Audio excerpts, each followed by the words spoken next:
Bon, salut les amis. Alors, je voulais vous parler aujourd'hui de mes préférences en tant qu'interprète de cet instrument typique d'Amérique latine qui s'appelle le charango.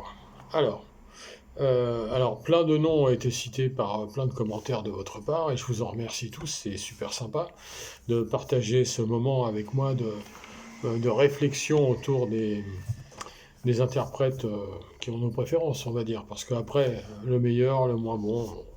Bon, de toute façon, dans les meilleurs, on sait, en gros, dans les anciens, on sait Milchberg, on sait Jaime Torres, Georges Milchberg, Jaime Torres, Torre Alba, bon, il y en a plein, il y en a plein. Mauro Núñez, bon, il y a donc Roberto Marquez, des Igiapu, bon, il y en a plein, hein, vous les avez cités, il y en a plein que je connais pas. Dans les filles, je me souviens plus de son prénom, mais c'est Dimitri, son nom de famille.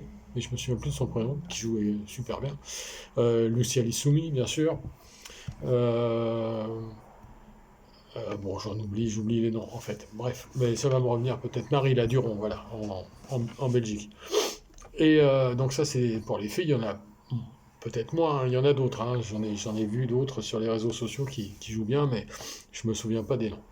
Et alors, dans tout ce que vous avez cité, il y en a que vous n'avez pas cité, comme pour la Kena, et donc je voulais vous en parler. Alors, déjà, je voulais revenir sur un truc qui m'a marqué parce que vous n'en parlez pas du tout. C'est dans les Français, parce qu'il y a quand même quelques excellents charanguistes français, dont celui que je voulais vous parler, Jean-Paul Riquier. Je crois que c'est Jean-Paul Riquier. Donc de Pachacamac. Jean-Paul ou Jean-Pierre Riquier, je sais plus. De Pachacamac. Enfin bon, peu importe. Je l'ai jamais rencontré, je le connais pas. Je l'ai vu jouer plein de fois, évidemment, en vrai comme en virtuel. Je connais Jean-Pierre Bluteau, je connais Pierre Bluteau un petit peu, mais Jean-Paul, ou non, c'est Jean-Paul ou Jean-Pierre? Non, c'est Jean-Paul, puisque Jean-Pierre c'est Bluteau, donc c'est Jean-Paul Riquier. Bon, c'est pas grave, la chaleur, l'âge, tout se mélange. Bref, donc le charanguiste de Pachacamac, excellentissime, comme vous le savez, mais personne n'en parle. Ce qui est très étonnant, donc je lui rends sa place, qui est quand même parmi les meilleurs. Et puis, dans les canistes, on avait parlé de Jacques Grimaud. Alors, Jacques Grimaud, je vais presque faire une vidéo sur lui à un moment donné, parce que, franchement, il y a beaucoup à dire. Je parle pas de ce qu'il est devenu dans ses élucubrations intellectuelles, je parle vraiment que du musicien. Voilà. C'est parce que je connais surtout le musicien, l'autre, bon, c'est bon. Voilà, c'est bon. Voilà, donc il faudra parler de Grimaud. Mais Grimaud, Jacques Grimaud, au niveau de Chalango, en tout cas à une époque, c'était extraordinaire. Et pas que dans un style, dans plein de styles. C'est pour ça que je voudrais faire une vidéo sur lui, parce que c'est quand même une rareté, Jacques Grimaud, de ce point de vue-là. Ensuite, dans les Français, bon bah évidemment, on peut pas passer à côté de Jean Vidaillac. Jean Vidaillac, charanguiste émérite, notamment de Los Gringos, la Sagarnaga, évidemment, toujours d'activité. Très sympa, moi j'ai un peu conversé avec lui, je ne connais pas, mais j'ai un peu conversé avec lui, puisqu'il m'avait demandé un dessin. On avait conversé, etc. On s'était parlé, bon, j'ai trouvé très sympathique le personnage. Voilà, et en plus il joue extrêmement bien, comme vous le savez tous, là je vous apprends rien du tout, évidemment. Après, dans les Français, j'ai réfléchi, parce qu'il y en a d'autres, dont on parle pas, ou peu. Il y en a peut-être un, là, dont je vais évoquer le nom, dont on parle un peu, parce que c'est un peu rapport avec Vidaillac et la Sagarnaga, c'est Charles Giron, avec qui j'ai conversé au niveau des postes sur la Kena. Et Charles Giron, moi je l'ai rencontré il y a plus de 50 ans, hein, puisque il me semble que je l'ai rencontré en 75. Alors c'est un peu un souvenir vague, peut-être s'en souvient-il lui, je sais pas. Quand on allait jouer le samedi après-midi dans l'entresol entre le métro et le train à la gare Saint-Lazare. Je pense qu'il était là, et au niveau de Charango, il est très très fort. Franchement, alors là, moi j'ai rien à dire.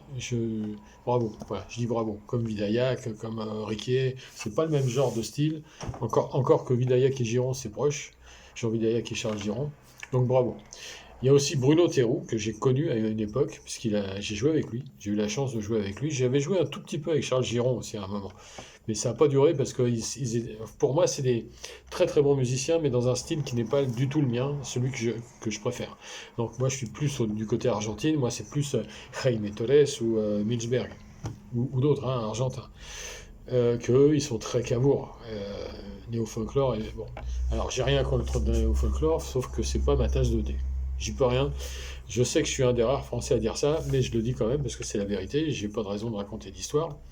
Donc, Charles Giron, Bruno Terreau, qui jouaient ensemble à un moment, il y avait un groupe là qui était fabuleux. Je crois qu'il y avait Angelo, le pianiste aussi dedans.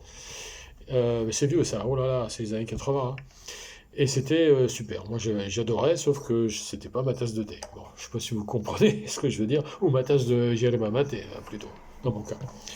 Et puis, j'ai repensé à, donc, dont je vous ai parlé de Jacques Grimaud, et à la même époque, dans son groupe Senda Nueva, dans lequel j'ai joué des quantités de fois énormes, il y avait un mec que j'avais connu à l'école. C'est dingue. Parce que quand j'étais au secondaire, donc en 6e, 5e, etc., j'étais dans une école privée à Saint-Germain-en-Laye. Je me demande encore ce que j'y faisais, mais bon, c'est pas grave. Et j'avais connu un mec qui s'appelait Gilles André. Et Gilles André, eh ben, je l'ai retrouvé un jour en allant répéter chez Jacques Grimaud, chez lui, rue des Arquebusiers, à l'époque, pour le groupe Senda Nueva. Et je tombe sur lui. Et on se connaissait déjà d'avant, mais j'ignorais totalement que ce mec aimait la musique d'Amérique latine et surtout jouait du tango ultra bien. Alors peut-être, d'après ce que j'ai compris, si mes souvenirs sont bons, à l'époque où on s'est connus, moi j'étais déjà intéressé par la musique d'Amérique latine et pas encore lui. Donc c'est peut-être pour ça le lien s'était pas fait en fait. Mais c'est dommage parce qu'on était dans la même classe pendant 2 ou 3 ans. Donc enfin bref. Donc c'est pas grave, on s'est retrouvés après. Et il jouait vraiment bien parce qu'il jouait avec Jacques Grimaud, il faisait des duos de charango qui étaient vraiment très très très. Moi je suis incapable de faire ça. Là, je vous le dis tout de suite, hein. Moi je suis plus dans les trucs plus lents ou les chakalas, les trucs comme ça. Vraiment, ça rien à voir avec les trucs à fond la caisse du néo-folklore. Là, moi je sais pas faire ça. Puis en plus, comme je vous l'ai déjà dit, ça m'intéresse pas trop. Voilà, ça c'est pour les Français. Alors, puis j'ai réfléchi aussi et je me suis dit, il y a un mec dont on parle pas, qui a joué avec Huascar Amaro, qui a joué dans le Cincas, sûrement dans les Calchakis, j'imagine, peut-être d'autres groupes comme les Coyas, peut-être, enfin j'en sais rien, mais il a joué dans pas mal de trucs. Un Uruguayen qui joue extrêmement bien, qui jouait, parce que je sais pas où il en est au niveau de s'il est toujours vivant ou pas, je sais pas. C'est Emilio Arteaga. Et Emilio Arteaga, franchement, très très bon, très très très très bon de charanguiste. Ça, il faut le noter quand même. Et en plus, uruguayen, ça court quand même pas trop les rues. Bon. Ensuite, j'ai repensé à ce qui avait été dit sur les Boliviens, les Péruviens, tout ça. Bon, vous avez cité plein de noms. Alors, il y en a d'autres, notamment celui qui donne des conférences au musée de la musique à la cité de la musique à Porte de Pantin. Son nom de famille, c'est Paul Tija, je crois, mais je me souviens plus de son prénom. Il est très sympa, c'est un jeune, il doit avoir une trentaine d'années, il joue très très très bien, très très très bien. Et il m'avait passé, un jour j'étais allé le voir, il m'avait prêté son charango, le gros Roland Rocco, et j'avais joué un peu avec, il y a une vidéo d'ailleurs sur YouTube, sur ma chaîne YouTube. Et voilà, lui il joue très très bien, mais j'ai oublié son nom, mais je crois que son prénom, mais son nom de famille, je crois que c'est Paul Tija. Voilà. Et puis je voulais, alors c'est un péruvien. Et je voulais aussi vous parler dans les Boliviens que vous n'avez pas cités. Moi, il y a un mec que je trouve très très bon et qui joue vraiment de façon que j'aime beaucoup beaucoup beaucoup. En plus, on se like souvent des trucs. C'est Julio Alguedas. Voilà. Aussi Bolivia Monta évidemment, Los Incas, Huascar Amaru. Bon, c'est pas rien, hein. Et vraiment, alors là, j'aime beaucoup. Franchement, la façon dont ce musicien joue, c'est extraordinaire pour moi. Notamment le style Potosi, ou comme Jacques Grimaud qui joue aussi le style Potosi, et sûrement d'autres que vous avez cités, plein d'autres. Mais ça, moi, je ne comprends rien au style Potosi, et je ne comprends pas grand-chose aussi d'Ayacucho, qui est très, pour moi, très mandoline. Bon, je suis vraiment argentin, moi, hein. Je me demande tous les jours ce que je fais à Paris, mais bon, peu importe. Et voilà, donc je voulais vous parler donc de Julio Alguedas, que je trouve fabuleux avec son frère, évidemment, et puis Carlos, et puis bon, Bolivia Monta au sens large. Et alors, j'ai eu l'occasion, en parlant de Bolivien, un jour d'accompagner Luz Miller Carpio à l'escale, à l'époque où on avait l'escale. Moi, je crois que je jouais la guitare, et c'était avec Jacques Grimaud. Et Jacques Grimaud jouait dans le style Potosi, moi je jouais la guitare, et Luz Miller, elle chantait. Et on avait fait un truc. Bon. Et c'était très sympa. Et voilà, c'est un excellent souvenir, j'en profite pour l'évoquer. Alors, dans les très très bons joueurs de charango, moi je connais 2 Chiliens. Voilà, alors il y en a sûrement d'autres, Il y a par exemple Roberto Marquez d'Ijiapu et puis d'autres, hein. Mais j'en ai déjà parlé de Juan Flores aussi, donc actuellement une Tilimani. Voilà, mais de ceux que je connais personnellement, parce que ceux-là je les connais comme tout le monde, via les disques, via Internet, etc. Mais ceux que je connais personnellement, c'est déjà malheureusement décédé il y a, ça va faire, euh, ça va faire 7 ans, hein. Julio, non pas Julio, Sergio Arriagada, cousin, mon ami, qui m'avait proposé de faire partie des Calchakis, qui m'avait proposé de le remplacer. Ça n'a pas fonctionné. Bon, ouais, je reviens pas dessus, mais il me l'a proposé et ça, pour moi, c'est le summum. Voilà, donc lui, évidemment, vous l'avez entendu, vous l'avez vu jouer plein de fois, du charango exceptionnel, très belle composition, des très belles choses, vraiment, voilà, Sergio, mon ami. Et dans les Chiliens, autres, c'est pour ça que j'ai dit Julio tout à l'heure, parce qu'en fait, je voulais vous parler de Julio Salas. Julio Salas faisait partie, quand je l'ai connu, du groupe Trabunche.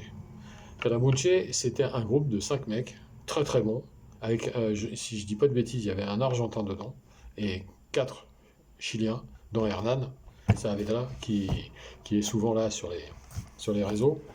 Et Julio Salas a une grande particularité, en plus de jouer très très bien de plein d'instruments, il joue très très bien du charango, mais avec une particularité qu'il est gaucher et qu'il joue avec un charanguiste de droitier. Franchement, j'ai jamais vu ça ailleurs. Alors, je dis pas qu'il n'y en a pas, je dis que je n'ai jamais vu ça ailleurs. Et il joue extrêmement bien, mais vraiment, vraiment.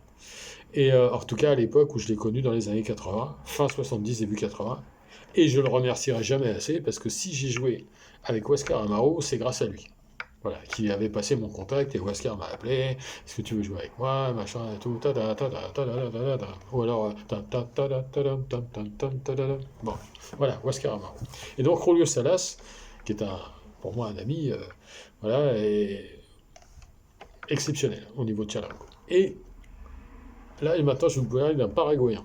D'un Paraguayen presque plus français que les Français, puisque c'est Nicolas Pérez González, fils, Nicolasito, qui, en fait, j'en ai parlé pour la quena, et je vais en reparler pour d'autres instruments, mais pour le charango aussi, on peut en parler, parce qu'il est vraiment très très bon. Très très bon. Moi, je l'ai vu jouer des trucs, en scène comme en disque, en enregistrement. Voilà, il n'y a rien de... C'est fabuleux, voilà. Voilà, et donc il fallait que je le cite pour les charanguistes aussi, mais je vais en parler pour un autre instrument après, parce qu'il y a encore pire que ça. Quand je dis pire, c'est mieux, ça veut dire mieux. Il y a encore beaucoup au niveau, encore plus, sur 2 instruments. Et je vais terminer. Bon, il y a moi, mais moi je ne me considère pas comme un très très bon charanguiste. Je suis un charanguiste potable, passable, qui fait des choses intéressantes, je trouve. En tout cas, il y a un truc que j'ai et qu'ont pas tout le monde, qu'en a pas tout le monde, c'est que je suis en perpétuelle recherche du swing, du groove. Voilà, ça c'est mon truc à moi. Alors je fais pas des trucs ultra compliqués, mais je trouve que mes compositions, comme les reprises que je fais, sont loin d'être inintéressantes. Et tout ego ou hubris mis à part, franchement, il y a des trucs très intéressants. Dans les disques que j'ai faits, comme dans les vidéos que j'ai faites, ou sur scène aussi, j'ai fait des choses intéressantes. Ou au festival de Charango en 2014, où j'avais joué un medley de 2 titres de ma composition en entrée, qui sont aussi sur YouTube. Vous regardez Fred Del Sol Festival de Charango, ou Rencontre internationale de Charango, je sais plus, 2014, et vous allez voir, c'est plutôt, je trouve que c'est plutôt pas mal, parce que c'était de l'improvisation, parce que j'avais pas du tout répété, et je devais même pas jouer, mais c'est Guillermo Cuisa, qui était le patron de la maison de mai, qui m'avait dit, enfin je lui avais demandé est-ce que je peux jouer et tout, il m'avait dit oui, oui, puis tu présenteras un peu et tout, ok. Puis en fait, ensuite je me suis retrouvé à jouer du bombo aussi. Bon. Avec la personne dont je vais vous parler maintenant, j'ai déjà parlé, en fait on était 3, j'ai déjà parlé de l'une d'elles, qui est Jean-Pierre Bluteau, qui jouait la guitare. Moi je me suis retrouvé à jouer du bombo alors que c'était pas prévu. On a fait une répétition juste avant, genre à 18h, à 21h on a fait le concert, hein. Bon, c'est pas grave, j'allais dire quand on est bon, quand on connaît. Surtout moi le bombo, bon, aucun problème. Et en plus les morceaux, je les connaissais, les avoir écoutés plein de fois. Donc je vais vous parler de Miku, encore une fois, de Jean-Michel Kerr, parce que je vous en ai déjà parlé pour la quena, mais là je vous en reparle pour le charango, parce que là on a atteint des sommets. Alors je veux bien que vous n'en parliez pas, faites ce que vous voulez, mais en tout cas, de ce que j'ai vu, aussi bien sur internet qu'en vrai, que ce que j'ai écouté en disque, franchement, pour moi, c'est le top, le top, le top. Parce qu'il fait des trucs que personne ne fait. Alors, c'est ni dans le style Potosi, ni dans le style Ayacucho. C'est dans un style très argentin, très baroquisant, mais très différent de Milchberg, qui lui aussi est un peu dans le baroque. Mais Miku, c'est à part. Jean-Michel Kerr, les Tchakos. C'est totalement à part, et je vous invite à réécouter ce qu'il fait, ou ce qu'il faisait, notamment dans ces rencontres internationales de Tirango en 2014, que vous trouvez donc sur YouTube. On a dû faire une dizaine de morceaux, je sais plus, et où je joue le bonbon, donc, et Jean-Pierre Bluteau la guitare, et c'est vraiment, là, vous allez voir, un truc qui... Personne joue comme ça, quoi. Je suis désolé. Voilà. Donc je voulais intervenir là-dessus, en vidéo, pour combler ces lacunes, puisque vous n'en parliez pas, en tout cas. Bon, vous avez cité plein de noms que je connais pas, encore une fois, et des noms que je connais, mais, et puis n'oublions pas évidemment Cabourg, ça a été cité, je suis pas sûr que ça a été cité, qu'il ait été cité, mais évidemment Cabourg, évidemment, mais dans un style qui, encore une fois, n'est pas le mien. Et puis, j'oublie pas Jaime Torres et, j'allais dire Martin Torres, mais là, c'est la guitare. Jaime Torres, donc, maestro, hein, et Jorge Milchberg, évidemment. Voilà, donc pour moi, on a fait le tour.